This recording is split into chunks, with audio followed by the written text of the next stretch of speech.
vueltas ni nada, los dejo con Maritza Vázquez.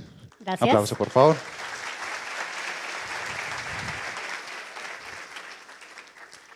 Bueno, buenas noches y de verdad que muchas gracias por quedarse hasta este momento de la charla. Sé que están rendidos, que es lunes, que es el día más divertido de la semana. Y lo peor, ya los ilusionaron con la cerveza. Entonces me tocó a mí venir aquí a quitarles el gustico a cerveza que ya tenían para decirles, sí, nos queda una charla más. Voy a tratar de hacerla entretenida, vamos a tratar de conversar de temas un poquito diferentes.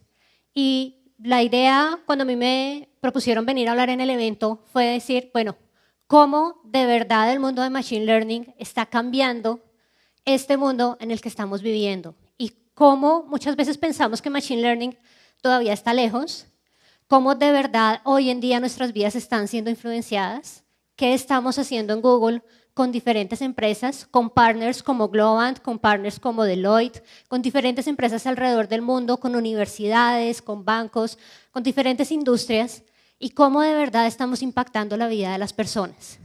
Si nos vamos un poquito a ver qué es lo que ocurre a la interna de Google, esta es una lista Google 3, hagan de cuenta, nuestra implementación interna de GitHub, es nuestro repositorio de código, y básicamente aquí lo que tenemos es una estadística de cómo han venido creciendo la cantidad de proyectos que utilizan Machine Learning dentro de Google. No solamente para los productos que ustedes utilizan, donde ustedes obviamente conocen muchos de estos productos que están viendo en la diapositiva y seguramente conocen muchos que no están ya bajo la sombrilla de Google, sino dentro de Alphabet. Entonces todos han escuchado de Waymo, el auto que se conduce solo, ¿cierto? Que ya lo estamos probando en las calles reales. Todos utilizan todos los días Waze para llegar. Uno incluso va de la casa al trabajo todos los santos días y todos los días pone Waze a ver qué dice Waze, a qué hora tengo que salir y por dónde me voy y por dónde va a ser más rápido llegar.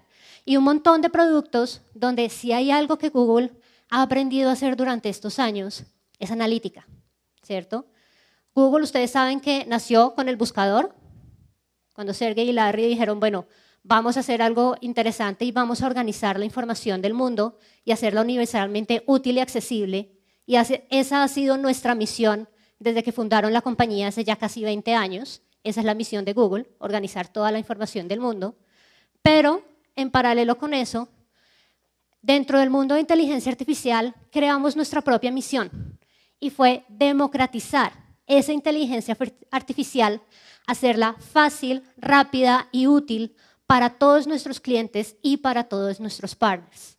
Y lo que queremos es que de verdad esto pueda llegar a muchas personas, porque lo que nos dimos cuenta es que la tecnología realmente impacta vidas cuando todos hacemos parte de ella. Sin embargo, ¿qué pasa? Hoy en día, ¿quiénes pueden hacer proyectos de inteligencia artificial? La mayoría son desarrolladores. Tenemos un porcentaje muy bajo de data scientists y tenemos gente que está haciendo investigación en modelos de deep learning. Pero todavía nos falta muchísima gente utilizando la tecnología y pudiéndola aprovechar. ¿Y qué es lo que nos está pasando cuando no mucha gente la puede utilizar? Pues que los que estamos en este mundo tenemos una responsabilidad enorme. Y hace un rato hablaba con alguien y siempre que alguien me pregunta, bueno, ¿qué se siente trabajar en Google? ¿Cuál es la diferencia de Google frente a cualquier otra compañía? Mi respuesta, y es algo de lo que de verdad estoy convencida, es Google no es una empresa de ventas que tiene ingenieros. Google desde su corazón es una empresa de ingenieros. Por eso, cuando nosotros empezamos a trabajar en proyectos de inteligencia artificial, cuando empezamos a presentarnos a proyectos de defensa, con el ejército, con los gobiernos, los mismos ingenieros de Google levantaron la mano y dijeron, queremos tener una guía de en qué tipo de proyectos queremos trabajar y en cuáles no. Mi ética personal no me permite trabajar en ciertos tipos de proyectos. Hay cosas a las que yo no quiero aportar, ¿sí?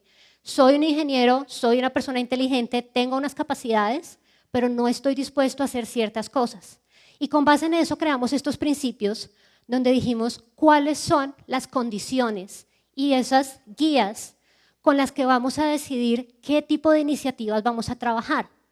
Una de ellas fue, obviamente, que tenemos que hacer un beneficio social, es decir, no podemos afectar al mundo, construirse y usarse para seguridad, pero algo bien importante es que no queremos ni crear ni reforzar sesgos injustos que existen en el mundo. Y uno dice, bueno, en teoría la inteligencia artificial, si es una máquina la que decide, debería ser más objetiva, ¿no? No debería pasar como cuando decide un ser humano que tiene sus propios intereses, sus propios prejuicios y toma decisiones con base en esa educación y esa cultura que le han infundido a esa persona dependiendo de cómo la criaron. Pero resulta que la inteligencia artificial también tiene un riesgo altísimo de tener su propio sesgo. ¿Por qué? Nos lo han dicho muchísimas veces en todas las presentaciones anteriores. ¿Cómo se entrena una inteligencia artificial? Con datos. ¿Y qué pasa si mis datos no están completos? ¿Qué pasa si yo no tengo datos que representen a todos dentro de mi universo de posibilidades? Entonces, alguien hablaba de un clasificador de fotos de perritos y entonces decía, bueno, perro, perro, no perro, no perro. ¿Qué pasa si en las fotos también aparece algo que se parece a un perro, pero en realidad es un lobo? ¿Sí? ¿Dónde distingues uno del otro? Pues si tu conjunto de entrenamiento fue lo suficientemente bueno, tu modelo es capaz de distinguir entre las dos. Si no lo fue, tienes un sesgo terrible. Y ustedes ven que han existido un montón de bots automáticos que por X o Y motivo la gente los empieza a entrenar y cuando los liberan a la comunidad, la gente empieza a enseñarles a decir vulgaridades, los vuelven racistas y empiezan a pasar un montón de cosas que pues, la pobre máquina no tiene la culpa. Oiga, no la malcríen, pasa lo mismo que con los niños. Si uno suelta a un niño a que cualquiera le enseñe, pues cualquier locura llega a aprender. Y por eso decimos la inteligencia artificial también tiene que responder y tener una responsabilidad ante las personas y poder demostrar cómo llegó a una conclusión. Y tiene que tener una privacidad y tenemos que tener unos estándares. Y entonces empezamos a hablar de que tenemos que tener unos principios donde incluso la inteligencia artificial y todos los modelos de machine learning que hagamos tienen que ser inclusivos. E inclusivos quiere decir no pueden apegarse a esos bias y no pueden llegar a ser injustos o a generar maltrato hacia ninguna población en el mundo. Entonces, ese link que tienen en la parte inferior, lo que nos ayuda, y hay un montón de videos y de documentación y de investigación, cómo hacemos para que nosotros, como data scientists, no creemos inteligencias artificiales o modelos de machine learning que tengan un bias respaldado por nuestras propias limitaciones como seres humanos. O de alguna forma, ¿cómo hacemos que la inteligencia artificial de verdad sea objetiva, de verdad sirva para todos y no esté viciada por las condiciones de algunos? Y como hemos dicho muchos, hay un problema con la cantidad de personas que pueden trabajar en inteligencia artificial y hoy en día data scientists hay muy pocos en el mercado, sobre todo en Latinoamérica. De verdad que hay muy poquita gente que esté trabajando en este mundo. Y entonces, ¿qué es lo que nos pasa? Pues que más grave se vuelve ese sesgo. Porque si no tienes personas de todas las razas, de todas las religiones y de diferentes orígenes culturales creando ese tipo de modelos, la probabilidad de que se te olvide algo es muy alta. ¿Cuántas veces a ustedes les ha pasado que crean un sistema, lo prueban y cuando ya se lo entregan al usuario final, al usuario se le ocurre hacer la única cosa que ustedes no probaron? Siempre. Siempre llega ese usuario maravilloso que uno probó el flujo con el mouse de todas las formas. Ah, no, a mí me gustas con el teclado. Alguna cosa loca se le ocurre probar con la aplicación que te daña la aplicación. Entonces, por eso es que necesitamos más personas aportando en este mundo, porque realmente en la variedad está ese buen entrenamiento que podemos tener de un modelo. Por eso, desde hace un año, Google compró una comunidad que se llama Kaggle. Es una comunidad totalmente abierta y mi primer objetivo el día de hoy es invitarlos a que hagan parte de la comunidad. Hay entrenamiento, hay datasets, hay competencias de creación de modelos de inteligencia artificial. Hay muchísimo donde preguntar, oye, estoy tratando de hacer un modelo que haga X, Y, Z, ¿en dónde encuentro información? ¿Qué se ha hecho ya en eso? ¿Cuál es el mejor framework para utilizar? Esto es totalmente abierto y algo de lo que somos muy respetuosos en Google es de no dejar que una de nuestras líneas de negocio influencie a la otra. Lo que quiere decir que Kaggle sigue siendo una comunidad totalmente independiente, donde se van a encontrar tecnologías de Google, pero también se van a encontrar tecnologías de todos los demás y de cualquier otra empresa de tecnología que pueda existir, porque realmente esa es la gracia de una comunidad, que seamos totalmente abiertos.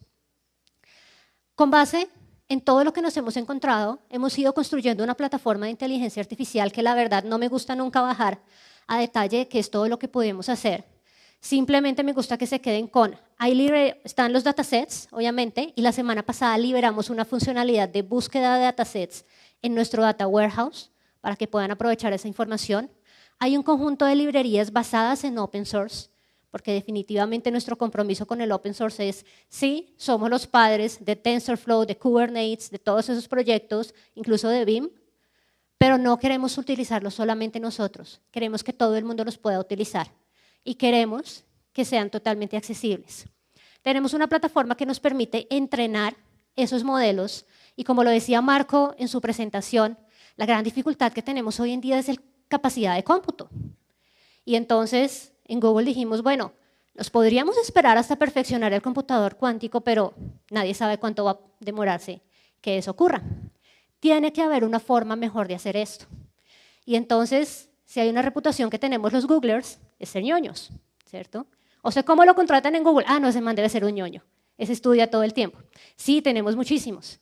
Y hubo alguien que dijo, ok, pero si la limitación está en que los procesadores operan de forma lineal y están diseñados de cierta forma que la información solamente puede entrar de forma lineal y por eso solamente hacen una operación, o si tienes multithreading, pues haces muchas operaciones en paralelo, porque no cambiamos la forma en que se diseñan los procesadores. Y de ahí nació algo súper interesante que se llaman las TPUs. Nosotros para hacer procesamiento tenemos CPUs, como cualquier otro proveedor, GPUs, optimizadas para procesamiento gráfico, y TPUs, optimizadas para hacer procesamiento de TensorFlow.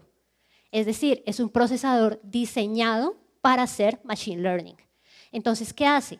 La forma en que está diseñado y en que maneja los registros en los que guarda memoria no es parecida a un procesador tradicional y está diseñado para hacer procesamiento paralelo. Son unos chips pequeñitos, caben 2 o 3 dentro de una moneda de centavo de dólar. Imagínense un centavito, ahí caben 2 de esos procesadores. Y están disponibles dentro de la plataforma para que ustedes los utilicen en sus modelos de Machine Learning.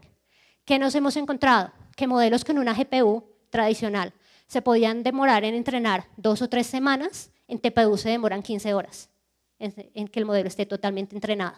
Entonces, de verdad te acelera un montón la capacidad de poder entrenar ese modelo y después poder ejecutarlo, que finalmente es lo que queremos hacer. Estamos haciendo cosas con todas las APIs que tenemos ya entrenadas y que ustedes pueden utilizar. Y hace unas semanas en nuestro evento anunciamos el Contact Center, que básicamente es ir mucho más allá de un bot. Y de verdad, si no han visto la demo de Duplex, tienen que verla. Es increíble cuando ese bicho, cuando está hablando con la persona, le dicen, ¿puede el miércoles a la 1? Y uno dice, o sea, ¿a quién se le ocurrió ponerle a ese modelo que fue una forma de decir sí, ok, es decir, ¿cierto? Y es simple, y de verdad hubo una discusión interna varias semanas en Google donde dijeron, ¿el está quemado en el código o de verdad lo dijo intuitivamente? A ver, sean inteligentes, una inteligencia artificial se entrena dándole ejemplos y diciéndole, puedes decir sí, ok, ajá, y todas las variaciones que en un lenguaje particular puedan existir. Entonces simplemente se le dio como una respuesta válida a una afirmación, ¿cierto? Pero ahí es donde uno empieza a decir, tenía que venir alguien que pensara por fuera de la caja para que se le ocurriera poner el dentro del diccionario. Nadie lo había hecho antes y esa es la gran innovación de Duplex. En el Contact Center les decía, no es solamente un bot que te puede atender, es un agente que a medida que la persona te está atendiendo en el call center, le está botando información de tu perfil. Y le está diciendo, mire, ese señor tiene esta cuenta, compró este producto, ha hecho esto, X, Y, Z. Entonces, no solamente está viendo el CRM con quién eres tú para ese cliente o para esa empresa a la que llamaste a su call center, le está dando información en tiempo real de quién eres tú como cliente, de qué está pasando. Está escuchando de qué ánimo llamaste y yo siempre me he preguntado por qué ponemos ese tipo de cosas dentro de un call center si uno nunca llama a un call center a decir estoy feliz con su producto, gracias por ser un buen proveedor. No, todo el mundo llama enojado o furioso a quejarse de algo, si no uno no llama. Entonces entiende un poco qué tan furioso estás y debe haber como 5 niveles de ira para poder decir, dependiendo de qué tan furioso esté, pues váyale ofreciendo cosas distintas y de por Dios no se le vaya a ocurrir venderle algo en la mitad de la llamada. Eso es más o menos lo que va haciendo ese agente de contact center automático y es irle dando información a la persona que te está atendiendo de qué debería hacer y no hacer en ese momento. Y hablando entonces de poder procesar muchísima información, muchas veces decimos, bueno, lo que pasa es que yo tengo un data warehouse y ahí donde dice BigQuery es nuestra herramienta de data warehouse. Entonces, lean petabyte scale usage of a data warehouse. Este es uno de nuestros clientes. La mayoría de ustedes estoy segura que son usuarios de esta plataforma, es una plataforma de streaming de música. Este es uno de nuestros clientes hoy en día, utilizando la plataforma. Y ustedes ven el volumen de información que está manejando y el volumen de analítica que está haciendo sobre la plataforma para poder, en tiempo real, irles recomendando qué canción deberían estar escuchando después y irles armando varios playlists al día diciéndoles, esta música te debería gustar basado en toda la historia que tengo de lo que tú has escuchado antes, en el país en el que te encuentras en este momento. Si tienes una suscripción Plus, pues obviamente tengo mucho más información del usuario. Esta es cómo se implementa analítica a gran escala en una organización. Y en esta organización ya tenemos más de 1.200 personas utilizando el Data Warehouse, eso es más o menos el 25% de los empleados de la empresa, haciendo mensualmente, procesan 400 petas de información. Todos los días suben 500 teras de información a ese Data Warehouse para poder hacer analítica contra ella. Entonces, ¿qué es lo interesante? ¿Y qué objetivo tengo con contarles esto? La capacidad de procesamiento que tenemos para de verdad poder entregar un proyecto real que les dé analítica utilizable y que ustedes puedan aprovechar, está. ¿Sí? Si hay algo que Google sabe hacer muy bien, uno es mantener un sistema estable. Yo siempre le digo a los clientes, cuando usted está en la casa o en cualquier parte tratando de ver si hay conexión a Internet, ¿qué hacemos todos? Entramos a Google. Si Google no funciona, uno dice, no tengo Internet. Nadie dice, Google se cayó. Entonces, ¿qué sabemos hacer? Mantener activa la aplicación, ¿cierto? Hacer sistemas estables. Gracias.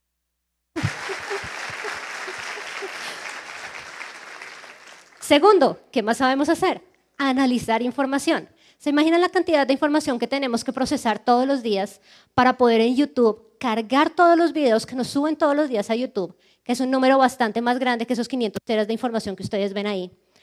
Clasificarla, asegurarnos de que no hay contenido inapropiado y poderlos utilizar para hacer recomendaciones de cuál es el siguiente video que deberías ver. Entonces, esto no es algo que venimos improvisando. En realidad, la tecnología que estamos utilizando son cosas que ya utilizamos dentro de nuestros propios productos, donde dijimos, ok, si lo sabemos hacer y lo estamos haciendo bien y funciona, ¿por qué no abrirlo a que empresas como ustedes lo puedan utilizar? Y que ustedes aprendan de nuestra experiencia y podamos trabajar juntos en crear sistemas de este volumen. Y que cuando ustedes, como decía Daniel, creen el próximo unicornio colombiano, no tengan los mismos problemas que ya tuvo el primero, sino poderles decir, ok, nosotros ya creamos un negocio desde un garaje hasta volverlo una empresa multimillonaria, una marca reconocida alrededor del mundo. Ayúdennos a acompañarlos y queremos acompañarlos de verdad, no a convertirlos en el próximo Google, porque seguramente tenemos modelos de negocio totalmente diferentes. Sí, en crecer y en llegar a ser el tipo de empresa que ustedes quieran ser. Les voy a contar algunos de los casos que estamos haciendo hoy en día utilizando analítica y machine learning en proyectos reales. Y uno siempre empieza en casa porque cuando se equivoca es más fácil corregir que si uno empieza con los demás.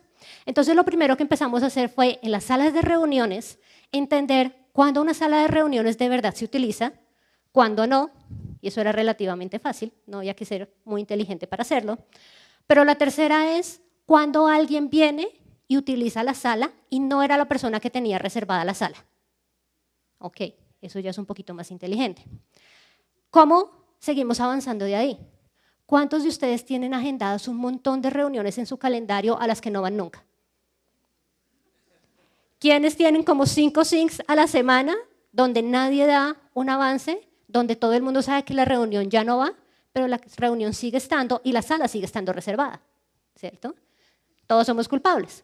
Entonces lo que estamos haciendo es entender, porque si ustedes han leído un poquito de cómo funcionamos en Google, no nos gustan las reuniones repetitivas y no nos gusta perder el tiempo en reuniones. Entonces cuando nos damos cuenta de que una reunión ya pasamos 2 o 3 syncs sin hacer el sync porque no era necesario, la reunión se borra.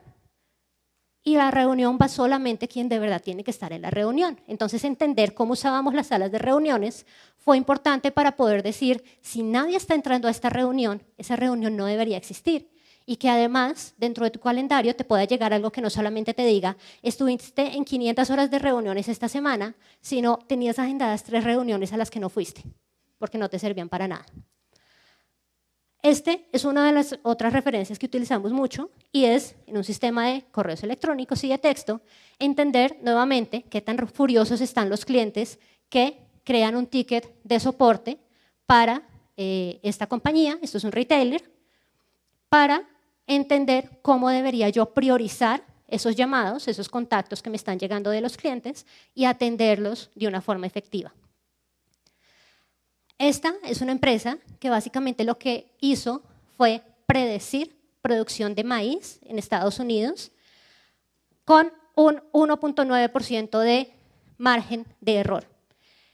Hicieron su predicción, el modelo se demoró, el gobierno en realidad se demoró 5 meses en poder llegar a exactamente el mismo resultado que ellos habían llegado en horas.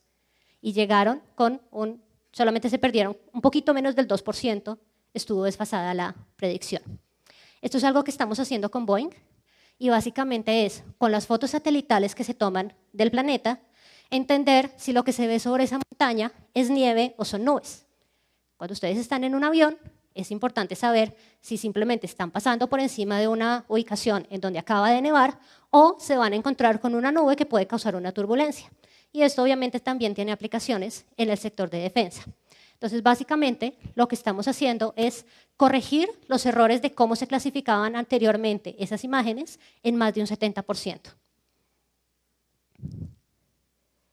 ¿Qué otra cosa estamos haciendo interesante? Rolls-Royce, los creadores de motores, lo que estamos haciendo es con fotos ahora del océano, entender qué objetos se va a encontrar un barco que va en el mar. Imagínense si el Titanic hubiera tenido esa ventaja y no le hubiera tocado al señor estar allá arriba, el que en la película decía, es que yo puedo oler cuando viene un iceberg y sabemos que no nos vamos a estrellar, y tenga que no se dio cuenta y el banco se hundió. Lo que hacemos y lo que estamos haciendo con Rolls-Royce es precisamente decirle a un barco con qué se va a encontrar más adelante. Mira, más adelante hay ballenas, hay delfines, hay hielo, lo que sea que se va a encontrar son modelos de TensorFlow. Este me pareció espectacular. Y a quien le toca hacer cursos virtuales en la empresa, ese curso virtual que uno pone play y se pone a hacer cualquier otra cosa y viene después a ver si el curso ya se acabó. O lo que es peor, quien se queda dormido haciendo el curso. Y sí, a mí también me ha pasado. Este es una plataforma de enseñanza para niños que lo que va haciendo es que ese tutor que ustedes ven en la parte superior va cambiando las preguntas, el contenido y su comportamiento a medida que detecta la expresión facial del niño que está tomando el curso. Entonces, cuando dice, ese niño está tremendamente aburrido y este pobre está todo confundido, vuelve y les explica. Y les dice, bueno, ya, devolvámonos un poco. Y cuando ya ve que ellos están contentos y engancharon con el contenido, ahí sí sigue avanzando a temas más complejos. Entonces, es empezar a decir, ¿cómo hago que la tecnología sea más humana? Porque el curso virtual se lo inventaron hace 1000 años. Pero que el curso virtual sea interesante y se ajuste a quien está aprendiendo es mucho más difícil. ¿Qué 3 cosas hace ese modelo que hizo Articulab? Detectar el lenguaje social, es decir, entender cómo debe corregir al niño, porque cuando le hace una pregunta y él se equivoca en la respuesta, no le puede decir, no, tienes que sumar. Pues porque el niño se va a traumatizar, entonces le tiene que decir, no, y si mejor hacemos tal cosa, y lo lleva un poquito más didáctico para tratar y que el niño realmente enganche mucho más. Modelar el estado social, es decir, cómo se está sintiendo el niño mientras está tomando el curso. Y tercero, entender cuál debería ser el siguiente contenido o lo siguiente que debe hacer con ese niño para ayudar. Pero también lo estamos haciendo con universidades y básicamente con el Ivy Tech Community College. Lo que estamos haciendo son modelos que en el día 11 del semestre predicen si un estudiante va a pasar o va a perder una materia. No para que la pierda de una vez, para poderle dar un tutor, acompañamiento adicional, contenido adicional, para que él no pierda la materia y para que no se retire de la materia. Porque ustedes se imaginan una universidad cuando crea el curso, pues dice, tengo 100 estudiantes inscritos, me toca abrir 3 clases, ¿cierto? Pero si después del primer parcial se retira el 60%, se quedan con 3 clases medio desocupadas. Entonces a la universidad no le conviene que se retiren mucho de la materia y tampoco que la pierdan demasiado. Entonces lo que hace es empezar a darle al estudiante contenido adicional para que se pueda preparar y tenga un porcentaje de éxito más alto en la materia. Y a su tutor le va dando información de, oiga, este no va a pasar, baila. Para que le pueda ir diciendo, lo que pasa es que trae malas bases del curso anterior, por ejemplo, y eso es lo que necesita reforzarle. Finalmente, Deloitte hizo un modelo súper interesante, y si ustedes han trabajado en una empresa que reciba facturación, siempre hay un par de minions a los que les entregan la facturación de todas las cuentas por pagar, y a estos pobres minions les toca sentarse a meter factura por factura. Entonces, a la empresa de telecomunicaciones hay que pagarle tanto. A los consultores de Globant hay que pagarles tanto. Y entonces, cuando uno pasa la factura, se demoran como 30 días, el más cumplido, 90 días la mayoría, en poder pagar esa factura. ¿Por qué? Porque los minions tienen un montón de trabajo por hacer. Lo que hizo Deloitte fue crear un modelo de Machine Learning que básicamente lo que hace es leer las facturas y cargarlas automáticamente a SAP. Hoy en día tienen un 98% de precisión en facturas que el modelo no ha visto nunca, cargándolas automáticamente al sistema. Este es otro bien interesante, y es que empezamos a tomar fotos del océano para detectar los barcos que están dentro de ese espacio, cuál es la trayectoria que tienen, y con base en esa trayectoria entender si el barco está pescando, se está moviendo simplemente o está involucrado en alguna actividad ilegal. Básicamente buscando mejorar o entender los patrones de pesca de especies en peligro. Entonces lo que se hace es decir, ok, en esta zona no pueden pescar más de tantos barcos, y entendiendo dónde están y cómo se están moviendo, saber, estos 3 están pescando, este solamente va pasando, este como que ha dado unas vueltas medio raras, y poderle avisar a la Guardia Costera de esos patrones para poder tomar acción de acuerdo con lo que se necesite. El título de la charla era ¿Cómo estamos cambiando el mundo? ¿Qué ha cambiado con los modelos de inteligencia artificial? Las expectativas. No solamente qué es posible, sino qué es aceptable hacer en tecnología. Y yo como cliente, qué estoy dispuesta a aceptar y qué nivel de servicio necesito. Segundo, la línea de tiempo. El tiempo que me puede tomar en tomar una acción, ¿cierto? Con los barcos que estaban pescando, si yo voy y tomo acción, 2 días después, pues el barco ya se fue, ¿cierto? Yo tengo que poder hacerlo en minutos. Piensen ustedes en un sistema, por ejemplo, que esté detectando fraude en un sistema bancario. Poder detectar el fraude en 1 minuto o en 1 hora es un número totalmente diferente la cantidad de dinero que como organización puedo perder. Tercero, la escala de la información. Los modelos de Machine Learning y todo el mundo de inteligencia artificial funciona con volúmenes de información. Creo que eso es algo que a todos les quedó aquí bien metido después de todas las presentaciones que vieron hoy. Se necesita mucha información. Sin embargo, poder procesar esa información es tremendamente difícil, y es el reto que tienen la mayoría de las organizaciones hoy en día. Por eso mucho de lo que nosotros hacemos tiene que ver con cómo les damos a ustedes las herramientas para que eso escale y para que en tiempos sea aceptable. Y finalmente, cómo se usa la información. Y hoy en día hay un concepto de privacidad de la información totalmente nuevo. Nosotros tenemos una forma de entender nuestra privacidad y de aceptar cómo nuestra información es utilizada. Si ustedes se van con un niñito de 12, 15 años, tiene una idea totalmente distinta de lo que es privacidad. Y a él no le importa que sus amigos sepan que estuvo en X, Y, Z sitios, qué fue lo que compró, qué fue lo que hizo, porque él dice, pues eso fue lo que yo hice, ¿cierto? Mientras que si ustedes se van con sus padres y les dicen, no, es que aquí tienes que dejar la información de en dónde almorzaste ayer, ¿y por qué? ¿Qué van a hacer con eso? ¿Y eso sí será seguro? Entonces empezamos a cambiar el concepto de privacidad, y eso es algo que tenemos que entender. Todos estos hay que entenderlos y hay que tenerlos en cuenta a la hora de diseñar un proyecto, porque no es lo mismo hacer un sistema de aprendizaje virtual para niños que hacer uno para adultos, que hacer uno probablemente para adultos mayores. Y mi sueño es que algún día los bots, por ejemplo, puedan entender ese tipo de comportamientos diferentes y puedan aceptarse y cambiar su comportamiento dependiendo de ese usuario final. O sea, si yo llamo a la línea de soporte porque estoy teniendo problema con mi proveedor de internet, no deberían decirme, ¿y ya probó a conectar y desconectar el cable? Sí, como 10 veces, por favor. ¿Y qué luz tiene prendida? La de la sala y la del comedor. No. Es que te puedan empezar a dar un soporte que de verdad te sirva. Versus, si probablemente llama a mi mamá, pues a ella sí le tienen que decir, señora, y conectó el cable y apáguelo y préndalo. Entonces, empezar a tener en cuenta ese tipo de cosas es lo que de verdad nos cambia la vida y lo que de verdad cambia la forma en que funciona el mundo. De verdad que muchas gracias, espero haberlos inspirado a qué cosas se pueden lograr en este mundo y de verdad que queremos trabajar con ustedes en esto. Hágale.